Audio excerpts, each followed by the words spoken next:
Salam sejahtera di dalam kasih Tuhan kita Yesus Kristus. Senang sekali kami boleh berjumpa melalui program pendalaman Alkitab melalui pelajaran Sekolah Sabat. Saya Pendeta Jerry Jacobs, tidak sendirian, saya ditemani oleh hamba-hamba Tuhan. Di sebelah saya Pendeta Widodo Purwanto. Apa kabar Pendeta? Puji Tuhan, baik Pendeta. Pendeta Edward Taliwongso, apa kabar? Puji Tuhan, baik. Dan Pendeta Felix Gosal, apa kabar Pendeta? Tuhan, kabar baik. Kita akan menyelidiki firman Tuhan, pelajaran Sekolah Sabat dengan judul Perjanjian Kekal. Tetapi kita akan dahului dengan meminta pertolongan Tuhan melalui doa. Kami persilakan Pendeta Felix Gosal. Mari kita berdoa. Bapa di surga, pada saat ini, ketika kami akan melihat kembali perjanjian kekal yang telah diberikan sejak zaman dahulu, kiranya itu dapat dimengerti dengan baik lewat pembahasan saat ini. Kiranya kuasa surga akan bersama-sama dengan kami, sehingga kami dapat mengerti dengan baik maksud-maksud Tuhan dalam kehidupan kami. Inilah doa kami, di dalam nama Yesus kami berdoa. Amin. Amin. Ayat inti yang dipilih oleh penulis pelajaran Sekolah Sabat kita di Sabat yang ketiga ini adalah Kejadian 17 ayatnya yang ke-7, di mana di sana dikatakan, Aku akan mengadakan perjanjian antara aku dan engkau serta keturunanmu turun-temurun menjadi perjanjian yang kekal, supaya aku menjadi Allahmu dan Allah keturunanmu. Demikianlah ayat inti ini. Sebelum kita masuk lebih dalam, mungkin perlu kita ketahui sedikit latar belakang ketika ayat ini disampaikan. Informasi dari firman Tuhan, Kejadian pasal 17 ayat 1 mengatakan pada waktu peristiwa ini terjadi, ketika itu Abram berumur 99 tahun. Nah, itu berarti sudah berlalu 13 tahun sejak episode yang terakhir yang kita baca di Kejadian pasal 16. Nah, apa yang terjadi di Kejadian pasal 16? Yaitu Hagar melahirkan anak, yaitu Ismail. Jadi latar belakang dari peristiwa ini adalah 13 tahun sudah ketidakmampuan Sarah untuk melahirkan anak. Ya. Dan kalau kita baca cerita ini baik-baik, sepertinya baik Sarah maupun Abraham juga sudah putus harap. Dan Abraham mulai percaya bahwa janji Tuhan itu akan digenapi melalui keturunan yang ini, yaitu Ismail. Jadi itulah latar belakangnya mengapa Tuhan sekali lagi datang di yang dicatat dalam Kejadian pasal 17 ini. Di pasal ini, semua aspek dari janji-janji yang sudah diucapkan terdahulu itu semuanya semakin dikembangkan, diingatkan dan ditingkatkan. Lalu kemudian, kalau kita lihat di Kejadian pasal 17 ini ada 5 khotbah ilahi yang cukup panjang, ya. Contohnya ada di ayat 1 sampai 2, ayat 4 sampai 8, ayat 9 sampai 14, ayat 15 16 dan ayat 19 sampai ayat 21. Setelah ini, setelah Kejadian pasal 17 ini, sangat jarang kita kembali mendengar ada divine speech. Artinya apa? Ini betul-betul Tuhan turun langsung dan memberikan jaminan kepada Abraham bahwa jangan tawar hati. Aku yang berjanji waktu yang lalu, aku akan menggenapinya. Walaupun kelihatannya engkau dalam tanda kutip membantu janji itu digenapi dengan mengambil seorang hamba dan memperoleh anak yaitu Ismail, tetapi ditegaskan bahwa aku akan menggenapi janjiku itu melalui Sarah istrimu. Nah, jadi 5 divine speech atau pidato ilahi, ya, khotbah ilahi yang kita sebutkan tadi, bukan hanya memperkuat perjanjian, tetapi ini bisa dikatakan dia establish, meneguhkan, menetapkan dan meratifikasi apa yang sebelumnya pernah dikatakan oleh Tuhan. Nah, perjanjian antara Allah, Abraham dan keturunannya. Kita perlu breakdown ini satu demi satu, ya. Pertanyaan yang paling pertama yang kita ingin jawab adalah mengapa Abraham? Mengapa Abraham yang dipilih dari sekian banyak orang di tanah Ur, tetapi mengapa Abraham yang dipilih? Nah, ini agak berbeda dengan Nuh. Kalau kita baca kisah Nuh air bah, maka sebelum cerita tentang bagaimana Tuhan memilih Nuh, Alkitab memberikan kepada kita keterangan bahwa dari sekian banyak orang yang sudah penuh dengan kekerasan, Tuhan memilih Nuh oleh karena dia orang yang setia kepada Tuhan. Tetapi untuk kasus Abraham, kita tidak punya informasi itu. Mengapa Tuhan memilih dia? Nah, ada beberapa pendapat. Yang pertama, saya mau ambil dari seorang yang bernama Maimonides.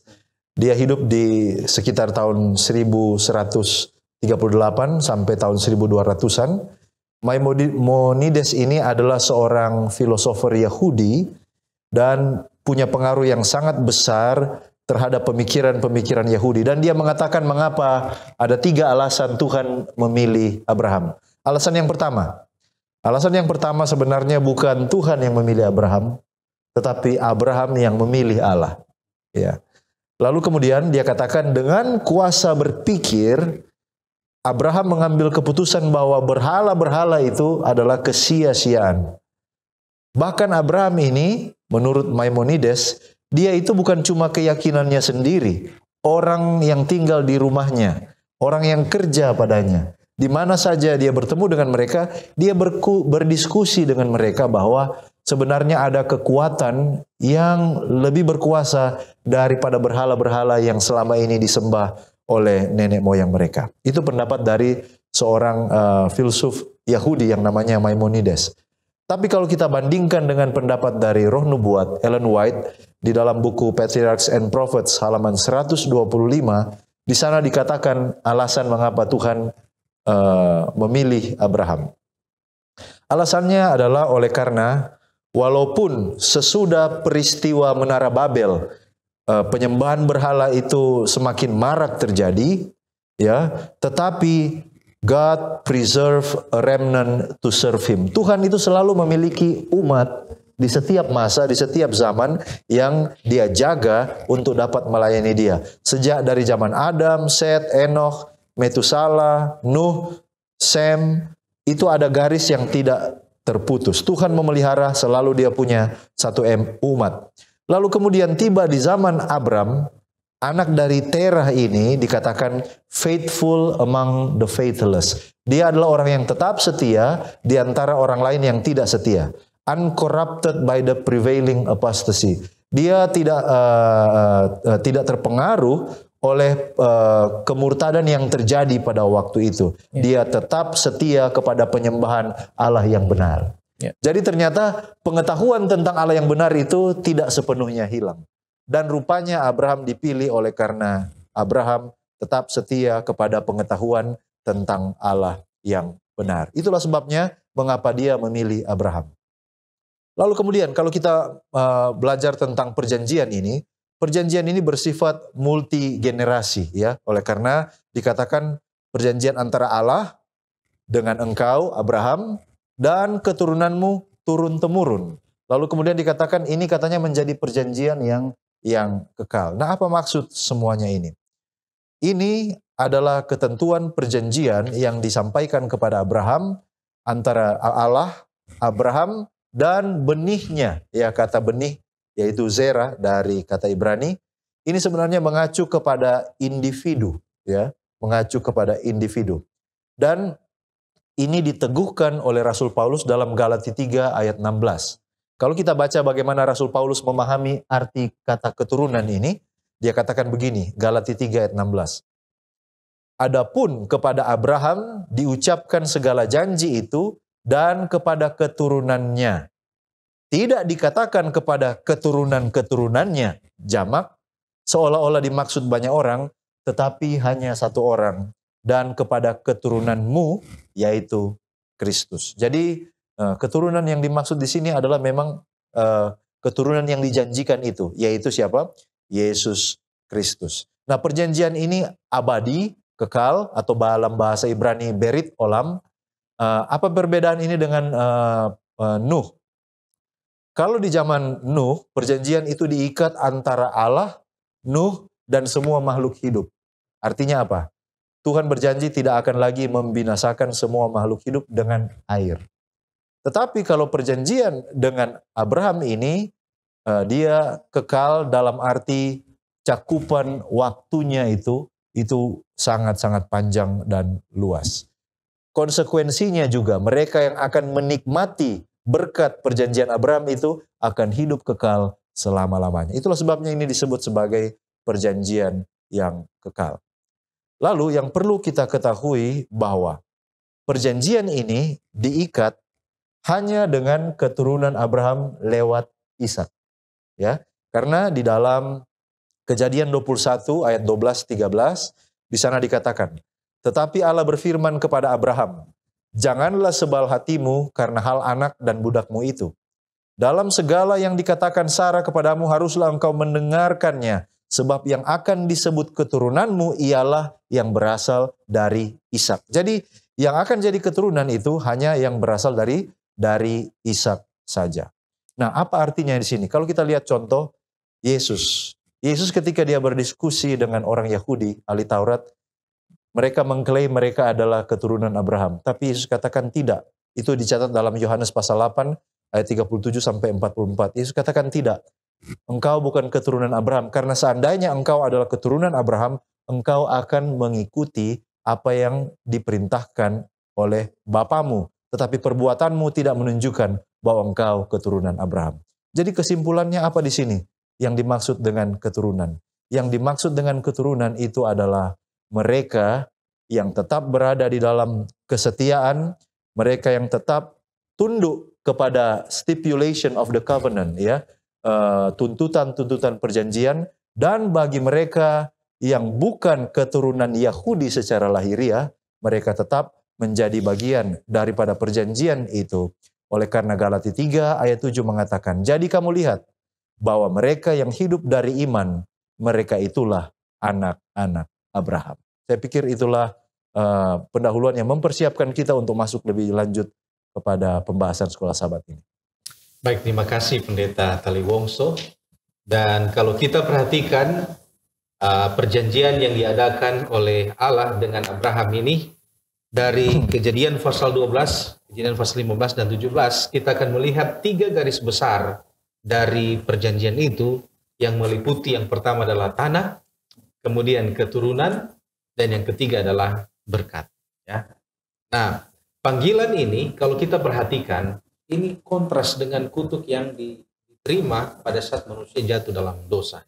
Ya. Contohnya, yang pertama ketika mereka jatuh dalam dosa, Tuhan mengatakan bahwa Hawa itu dengan susah payah akan melahirkan. Tetapi pada saat Abraham, dia akan menjadi bangsa yang besar. Itu artinya mereka akan kuat. Wanita mereka akan kuat melahirkan. Lalu yang kedua, pada saat kejatuhan manusia, Allah mengatakan bahwa Adam ini akan dengan susah payah mengusahakan tanah. Tetapi kepada Abraham, Allah katakan maka dia akan menjadi orang yang berhasil. Dia ada orang yang akan sangat diberkati. Nah, tadi kita sudah bahas masalah keturunan dan fokus kita pada bagian ini adalah tentang tanah dan berkat. Nah, bagaimana dengan tanah? Mengapa Tuhan memilih tanah Kanaan bukan tanah yang lain? Nah, kita lihat terlebih dahulu latar belakang Kanaan ini. Jadi Kanaan ini adalah nama orang, ya, nama orang. Menurut informasi dari Kejadian 10 ayat 6, Kanaan ini adalah salah satu anak dari Ham, ya. Dan dari Kanaan ini muncul bangsa yang sangat besar. Kalau kita lihat list di dalam Kejadian pasal 10, ada 11 bangsa dari Kanaan ini, ya, ada 11 bangsa. Dan kemudian kalau kita baca ayatnya yang ke-19, di sana juga disebutkan wilayah-wilayah tempat bangsa Kanaan ini tinggal. Nah, setelah itu ketika kita melihat cerita pada saat Nuh dan keluarganya keluar dari Bahtera, maka di situ kita akan melihat cerita Nuh mabuk, ya, Nuh mabuk. Lalu Ham ini dia menceritakan ketelanjangan ayahnya kepada saudara-saudaranya yang lain. Lalu ketika itu sampai di telinga Sem dan Yafet. Sem dan Yafet apa? Mereka membawa kain dan menutup aurat dari ayahnya ini. Nah, ketika Nuh sadar, ya, ini sangat menarik. Dia menyampaikan kata-kata kutuk atau nubuatan. Kalau kita baca Kejadian 9 ayat 25, terkutuklah Kanaan Yang melakukan itu adalah Ham, tetapi yang dia kutuk adalah Kanaan. Ini sangat menarik ya. Terkutuklah Kanaan, hendaklah ia menjadi hamba yang paling hina bagi saudara-saudaranya. Kenapa Ham yang bersalah di sini, tapi Kanaan yang dikutuk? Seorang Rabi Eliezer di dalam Misdah, ini adalah interpretasi dari Yahudi, mereka menuliskan bahwa kenapa sampai Kanaan itu yang dikutuk? Karena Kanaanlah yang pertama kali melihat, lalu menceritakan kepada yang lainnya. Tapi apakah benar demikian? Nah, mari kita lihat apa yang dituliskan oleh Roh Nubuat di dalam Para Nabi dan Bapa halaman 115. Nah, di sana Ellen G. White mengatakan, Nuh sambil berkata-kata melalui ilham, meramalkan sejarah 3 ras yang besar yang akan muncul dari bapa-bapa umat manusia itu. Dan kemudian di sana Ellen G. White mengatakan bahwa gantinya Nuh ini meramalkan sebuah kutuk kepada Ham, tetapi dia justru memberikan ramalan itu kepada anaknya, yaitu Kanaan. Kenapa? Nah, pada saat Nuh berkata, laknatlah si Kanaan, biarlah ia menjadi hamba segala saudaranya, itu di sana dia sementara mengimplikasikan bahwa kejahatan Ham yang luar biasa menunjukkan bahwa sikap hormat terhadap orang tua telah lama hilang dari jiwanya. Dan ini yang dijelaskan terus karena wataknya, sifat-sifatnya itu diteruskan di dalam keturunan Kanaan, dan penghukuman Allah akhirnya dijatuhkan oleh sebab dosa mereka yang terus-menerus. Dan selanjutnya di dalam halaman yang sama, Roh Nubuat mengatakan turunan Kanaan ini merosot ke dalam satu bentuk kekafiran yang paling keji. Sekalipun kutuk yang diucapkan Nabi itu menetapkan mereka kepada perbudakan kutuk tersebut, itu ditunda kegenapannya selama berabad-abad lamanya. Tuhan itu bersifat panjang sabar terhadap kekejian serta kejahatan mereka sampai mereka ditolak dan menjadi hamba-hamba kepada turunan Sem dan Yafet. Dan inilah ketika Ellen White mengatakan ini, dia sementara mengomentari pada saat itulah Tuhan memanggil Abraham. Ya, dia memanggil Abraham, dan di halaman 124 ketika Abraham tiba di Kanaan, saat itu Abraham melihat dia sangat khawatir dengan apa yang dia lihat di tanah Kanaan itu, oleh karena dosa-dosa orang ini. Mereka menyembah berhala, mendirikan mezbah-mezbah untuk dewa-dewa palsu, bahkan membuat korban manusia untuk dipersembahkan. Tetapi saat itu, walaupun Abraham punya firasat buruk, Tuhan berfirman di dalam Kejadian ini, tanah ini akan kuanugerahkan kepada anak cucumu. Jadi dengan analisa ini kita dapat melihat bahwa tanah yang dahulu adalah milik Kanaan, tetapi karena mereka tidak setia kepada Tuhan, dan tadi kita sudah melihat Abraham adalah orang yang setia di antara mereka yang tidak setia, maka Tuhan memutuskan untuk take over tanah ini menjadi milik Abraham. Ya, tanah itu adalah hak prerogatif Allah, dan pada saat ini Tuhan yang memilih Abraham, dan dia memilih tanah ini untuk dikuasai oleh Abraham dan keturunannya yang adalah mereka yang setia kepada Tuhan. Nah, sekarang kita lihat bagaimana dengan berkat. Ya, berkat-berkat itu apakah itu harta? Nah, jelas kita tahu bahwa Abraham sangat diberkati dengan harta. Tetapi apakah berkat-berkat itu hanyalah harta? Dan bagaimana cara kita merefleksikan berkat-berkat yang diberikan kepada Abraham dalam kehidupan kita? Secara singkat saya mau bagikan ada 5 berkat yang diberikan kepada Abraham yang sampai saat ini sebagai orang Kristen kita masih dapat implementasikan dalam kehidupan kita. Yaitu yang pertama, cerita Abraham dengan Lot. Abraham yang tua, Lot yang muda, tetapi ketika ada terjadi pertengkaran di antara pengikut mereka, Abraham yang menginisiatif perdamaian itu. Jadi dia adalah orang yang rendah hati. Itu yang pertama. Yang kedua, pada saat Lot dan Raja Sodom diserang, ya, Abraham menolong mereka. Dia mempunyai sifat suka menolong. Yang ketiga, ketika Raja Sodom dibebaskan, dia menawarkan kepada Abraham harta rampasan itu, tetapi Abraham menolaknya. Abraham adalah orang yang merasa cukup.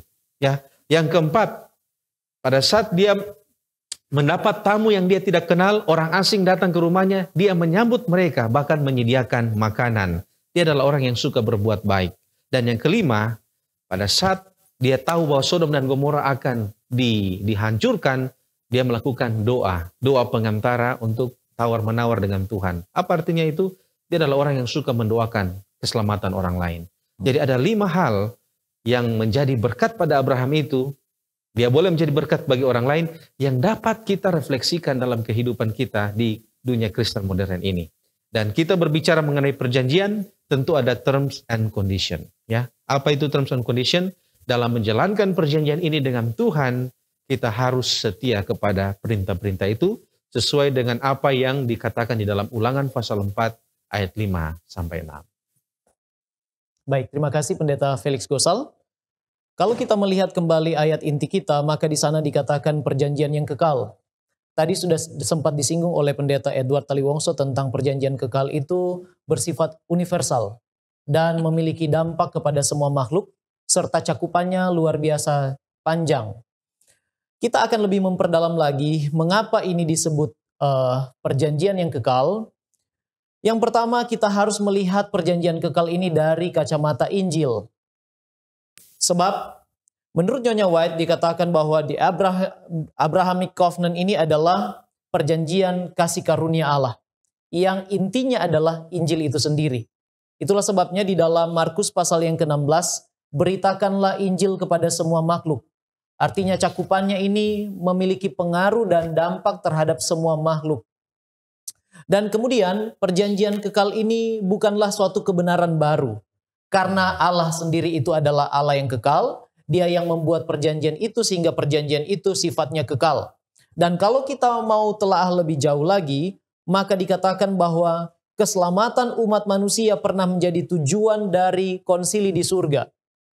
Itu adalah objek pembahasan, di mana perjanjian belas kasihan, perjanjian kasih karunia ini telah dibuat bahkan sebelum fondasi dunia ini diadakan.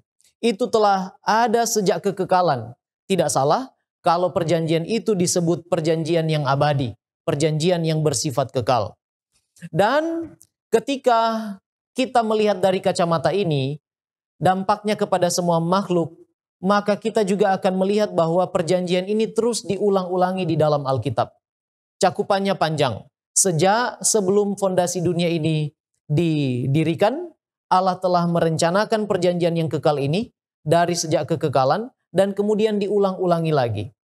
Kepada Nuh, kepada Adam ada perjanjian. Kemudian di dalam Kejadian pasal yang ke-17, perjanjian itu diulangi kepada Abraham. Kita melihat kepada ayat inti. Namun sesudah itu, Allah juga mengulanginya kepada Yakub di dalam Kejadian pasal yang ke-28 ayat yang ke-4.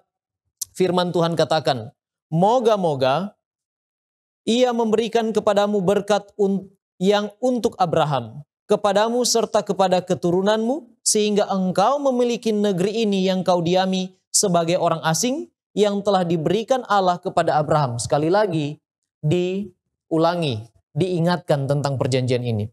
Kemudian di dalam Keluaran pasal yang ke-6 ayat yang ke-7, firman Tuhan kepada Musa pada waktu Tuhan hendak mengutus Musa memimpin bangsa itu keluar dari tanah perbudakan.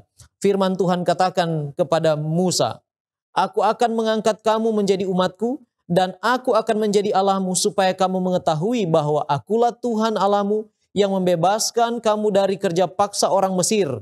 Dan ayat yang ke-7 firman Tuhan katakan, dan aku akan membawa kamu ke negeri yang dengan sumpah telah kujanjikan memberikannya kepada Abraham, Ishak dan Yakub. Diulangi lagi perjanjian ini. Kemudian kita lihat di dalam Yehezkiel pasal yang ke-20 ayat 42. Sekali lagi Tuhan berfirman kepada Yehezkiel, kepada umatnya melalui Nabi Yehezkiel bahwa Dia akan memberikan tanah perjanjian. Itu yang dijanjikan kepada Abraham, Ishak, dan Yakub. Di dalam kitab Nehemia pasal 9 ayat yang ke-8 juga sama. Mengingatkan kembali bagaimana perjanjian Allah itu kepada umat-umatnya. Di dalam Ulangan pasal 31 ayat yang ke-20 dan yang paling terakhir di dalam perjanjian baru Ibrani pasal yang ke-11 ayat yang ke-9 dikatakan di sana. Kalau kita membaca di dalam Ibrani pasal yang ke-11 ayat yang ke-9. Ibrani pasal yang ke-11 ayat yang ke-9 adalah ekspresi tentang janji ini diulang-ulangi terus. Saya bacakan di dalam Ibrani 11 ayat yang ke-9.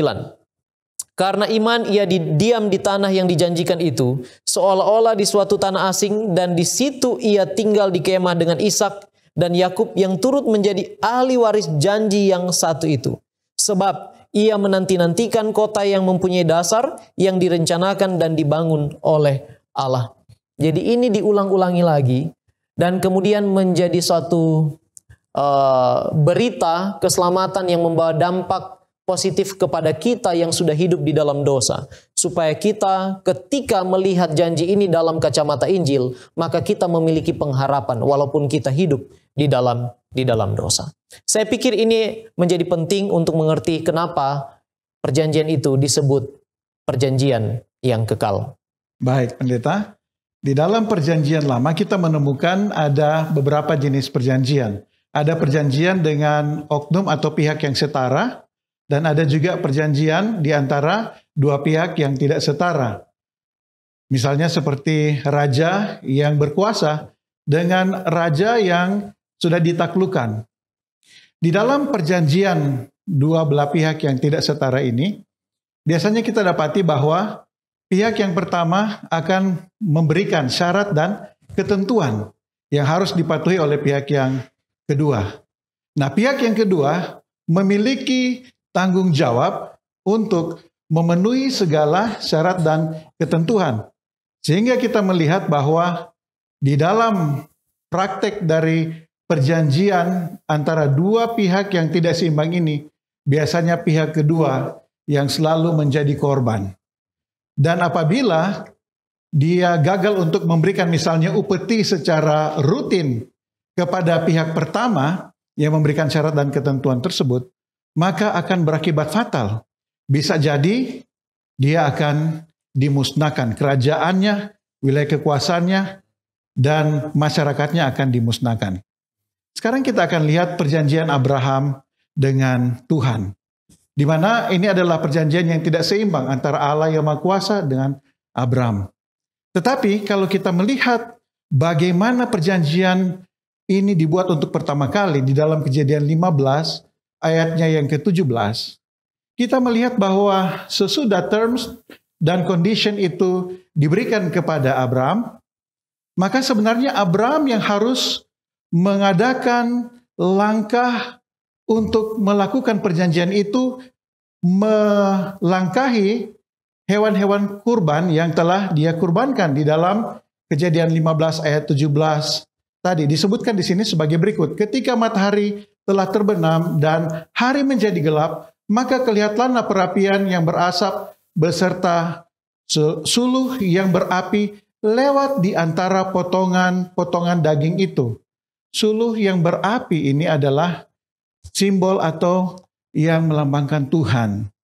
Jadi Tuhan yang membuat syarat dan ketentuan, Tuhan sendiri juga yang mengadakan perjanjian bahwa dia akan menggenapi perjanjian yang dia buat dengan Abraham. Dan perjanjian antara Tuhan dan Abraham ini sangat luar biasa.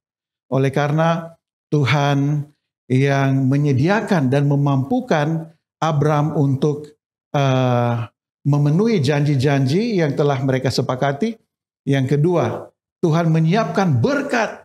Bukan Abraham sebagai pihak kedua yang lemah yang harus memberikan upeti seperti kebiasaan dari perjanjian oleh raja yang tidak memiliki level yang sama. Tetapi di sini kita lihat bahwa Tuhan yang menyediakan berkat bagi Abraham, dan lebih daripada itu Allah kita mau berkorban agar supaya kita yang tidak mampu ini boleh memiliki janji, pengenapan janji dari perjanjian yang sudah diadakan.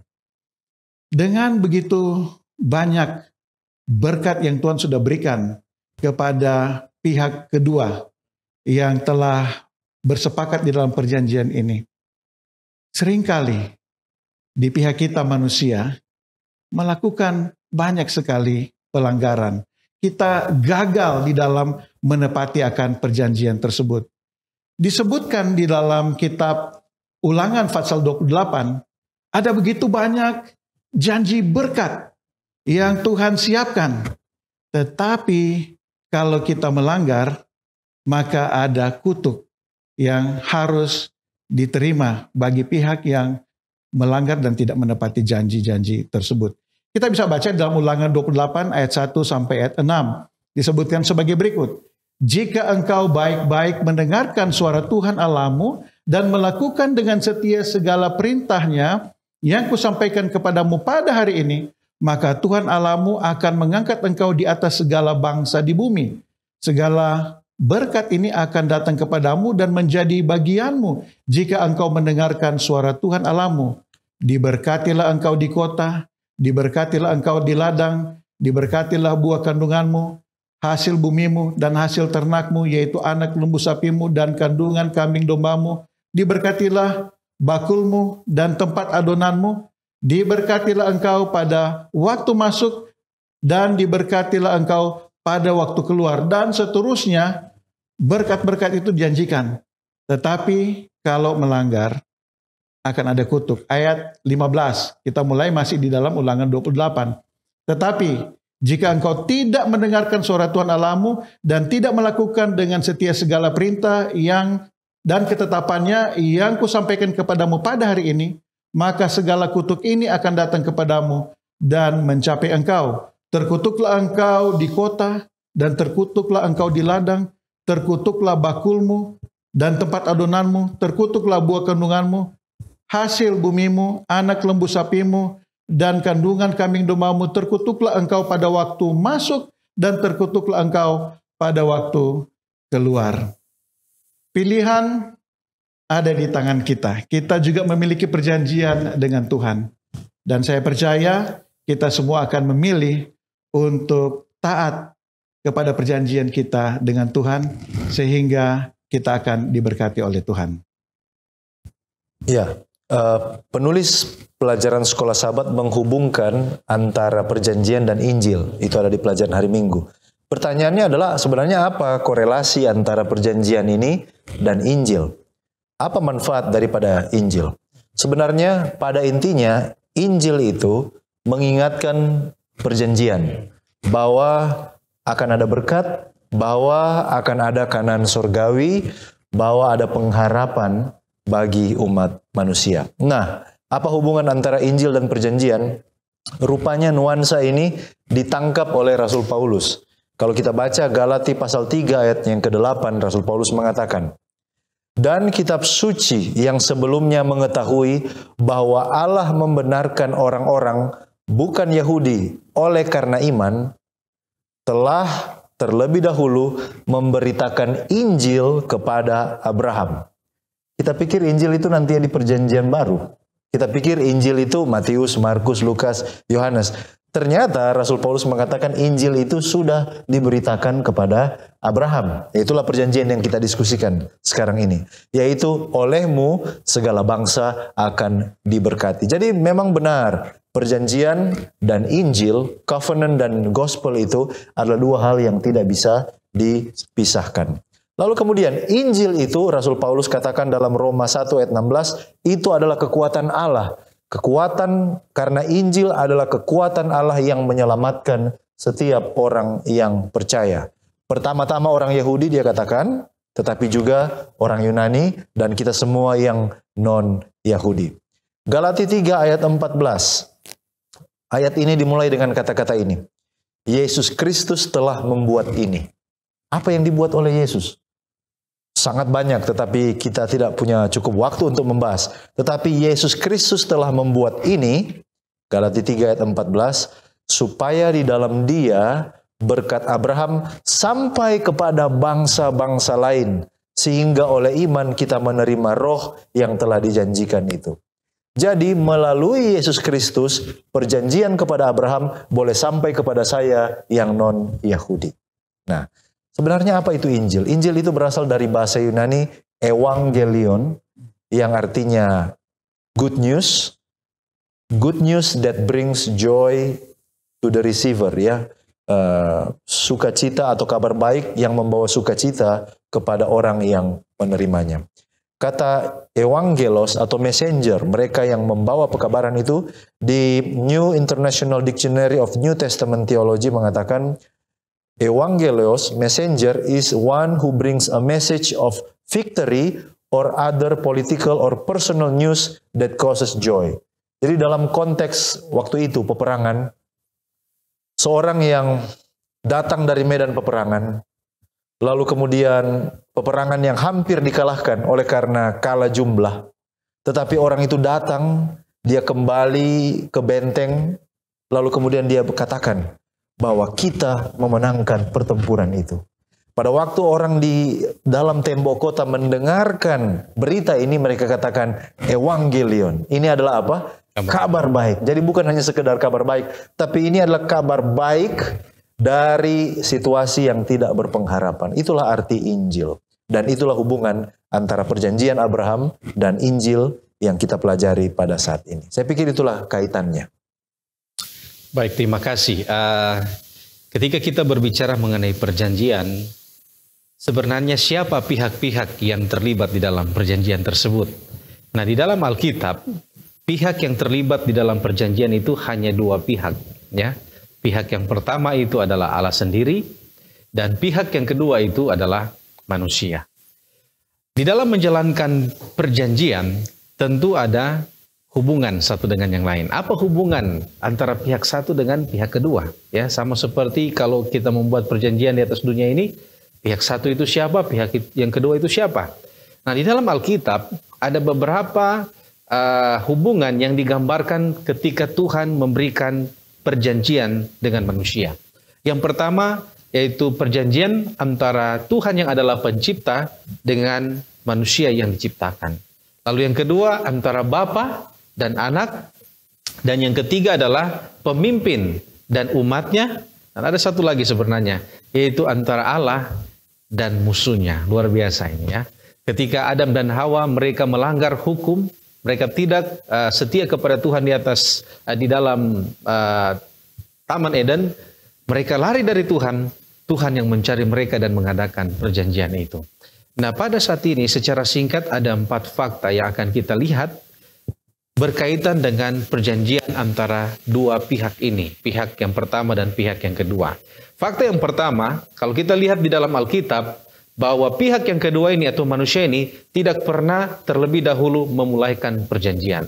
Selalu Allah yang memulaikan perjanjian. Yaitu Allah itu adalah inisiator, selalu itu dari Allah, tidak pernah dari manusia. Itu fakta yang pertama. Fakta yang kedua, dalam hubungan ini, kita tidak berdiri pada posisi yang sama. Tadi sudah dijelaskan oleh Pendeta Jerry. Jadi kita tidak dalam posisi yang sejajar. Tetapi selalu Tuhan itu yang di atas, dia turun kepada kita untuk menjangkau kita dan membuat perjanjian dengan kita. Ya, itu adalah bukti kasih karunia yang luar biasa yang dia berikan kepada kita. Lalu fakta yang ketiga, perjanjian ini bersifat personal dimension. Tadi sudah dibahas. Ketika Tuhan mengadakan perjanjian dengan Adam dan Hawa, itu berlaku sampai kepada keturunannya. Ketika Allah mengadakan perjanjian Nuh, berlaku sampai keturunannya. Bahkan kepada Abraham, itu juga berlaku kepada keturunannya. Dan fakta yang terakhir adalah, setelah masuk kepada perjanjian, kita tidak secara otomatis diselamatkan. Tetapi kita ada tanggung jawab. Kalau kita dengan setia melakukan tanggung jawab itu, maka kita akan menikmati berkat dari perjanjian itu. Pendeta, kita sudah melihat tadi bagaimana perjanjian kita dengan Tuhan kita. Nah, saya ingin mengibaratkan perjanjian kita dengan Tuhan bagaikan perjanjian yang kita buat antara suami istri. Walaupun teman-teman saya, hamba-hamba Tuhan ini kelihatan masih muda, tetapi kita semua sudah menikah. Dan ketika kita menikah, kita membuat satu perjanjian bahwa kita akan mencintai pasangan kita di saat susah ataupun senang, di saat kita berkelimpahan ataupun berkekurangan. Dan inilah sebenarnya yang harus menjadi komitmen kita sebagai umat-umat Tuhan di dalam perjanjian kita dengan Tuhan. Tidak peduli apakah krisis ekonomi yang terjadi atau masalah pandemi, kita harus tetap setia kepada Tuhan. Persoalan seberat apapun, jangan kita tinggalkan perjanjian kita dengan Tuhan. Karena dari Dialah sumber berkat kita. Dialah yang menyanggupkan dan memampukan kita. Itulah sebabnya kita harus tetap setia di dalam komitmen perjanjian kita dengan Tuhan. Di dalam firman Tuhan, Filipi 2 ayat 12 dan 13, saya senang sekali oleh karena ayat ini pada bagian ayat 13 menyebutkan, karena Allah lah yang mengerjakan di dalam kamu baik kemauan maupun pekerjaan menurut kerelaannya. Jadi Tuhan yang memberikan kepada kita kesanggupan untuk tetap setia di dalam komitmen kita kepada Tuhan. Jangan menyerah, kita boleh berharap kepada Tuhan. Yohanes 15 ayat 5 menyebutkan, akulah pokok anggur dan kamulah ranting-rantingnya. Barang siapa tinggal di dalam aku dan aku di dalam dia, ia berbuah banyak. Sebab di luar aku kamu tidak dapat berbuat apa-apa. Jadi jelas bahwa apapun situasi yang kita hadapi yang mengganggu perjanjian kita dengan Tuhan, biarlah kita tinggal di dalam Dia. Hanya dengan cara ini kita akan dapat tetap teguh dan dapat berbuah, dapat selalu diberkati dan mendapatkan kemenangan jika kita tinggal di dalam Dia. Without Him, we cannot do anything. We can do nothing. Kemudian Filipi 3 ayat 16 adalah merupakan satu paket bagaimana supaya kita boleh tetap setia di tengah-tengah pergumulan yang kita hadapi untuk setia di dalam perjanjian ini. Ayat 16 berkata, Filipi 3 ayat 16 dan seterusnya. Ayat 16, aku berdoa supaya ia menurut kekayaan kemuliaannya menguatkan, meneguhkan kamu oleh rohnya di dalam batinmu. Ada unsur doa di sana. Lalu kemudian Tuhan berdoa agar kita dikuatkan. Lalu kemudian kita mendapatkan pertolongan dari kuasa Roh Kudus. Jadi ini satu kekuatan yang sangat luar biasa bagi kita kalau kita mau berharap kepada Tuhan. Selanjutnya ayat 17 mengatakan, sehingga oleh imanmu Kristus diam di dalam hatimu dan kamu berakar serta bersandar dalam kasih. Dan ini yang seperti tadi kita sudah baca di Yohanes 15 ayat 5 tadi, kita harus tinggal di dalam Yesus Kristus. Ayat 20, bagi Dialah yang dapat melakukan jauh lebih banyak daripada yang kita doakan atau pikirkan, seperti yang ternyata dari kuasa yang bekerja di dalam kita. Ayat 21, bagi Dialah kemuliaan di dalam jemaat dan di dalam Kristus Yesus turut-temurun sampai selama-lamanya. Jadi ini adalah merupakan satu berkat bagi kita di saat menghadapi kesulitan untuk memenuhi syarat dan ketentuan, komitmen kita, kesetiaan kita kepada Tuhan. Biarlah kita berdoa, memiliki iman yang teguh, berharap kepada Tuhan, meminta kuasa Roh Kudus, dan kita akan memperoleh kekuatan dan kemenangan. Baik, saya sangat setuju sekali dengan apa yang dikatakan oleh Pendeta Jerry Jacobs bahwa di luar Tuhan, di luar Kristus kita tidak dapat berbuat apa-apa. Hanya Dialah yang akan menyanggupkan kita menuruti atau memenuhi perjanjian yang Allah ikat dengan kita. Namun kita perlu ingat juga bahwa Roma pasal yang ketiga ayat 23 mengatakan bahwa semua orang telah berbuat dosa dan telah kehilangan kemuliaan Allah. Artinya kita hidup di dunia yang sudah dipenuhi dengan dosa. Dan kita memiliki tendensi-tendensi untuk melakukan pelanggaran terhadap hukum Allah tersebut. Sebab di dalam Roma pasal 5 juga dijelaskan bahwa oleh karena dosa satu orang, sehingga semua orang pun telah memiliki kecenderungan dosa. Kita semua memiliki kecenderungan itu. Nah, tidak selamanya perjanjian itu selalu bisa dipenuhi atau ditaati. Contoh, di dalam perjanjian antara manusia dengan manusia saja, seringkali kita ingkar. Seringkali kita gagal memenuhinya. Apalagi perjanjian yang kudus dan sangat mengikat, yaitu perjanjian dengan Allah. Kita teringat kepada bangsa Israel ketika mereka ada di bawah pimpinan Musa. Musa membacakan kitab perjanjian itu, dan di dalam Keluaran pasal yang ke-24 ayat yang ke-7, mereka berkata dalam respons mereka kepada Musa, segala firman Tuhan akan kami lakukan dan kami akan dengarkan. Beberapa minggu setelah itu, mereka gagal memenuhi apa yang mereka katakan lewat perjanjian tersebut. Bahkan Nyonya White katakan bahwa orang-orang ini tidak menyadari keberdosaan hati mereka sendiri. Bahwa tanpa penyucian, kesempurnaan dari Kristus, maka mereka tidak dapat memelihara perjanjian itu.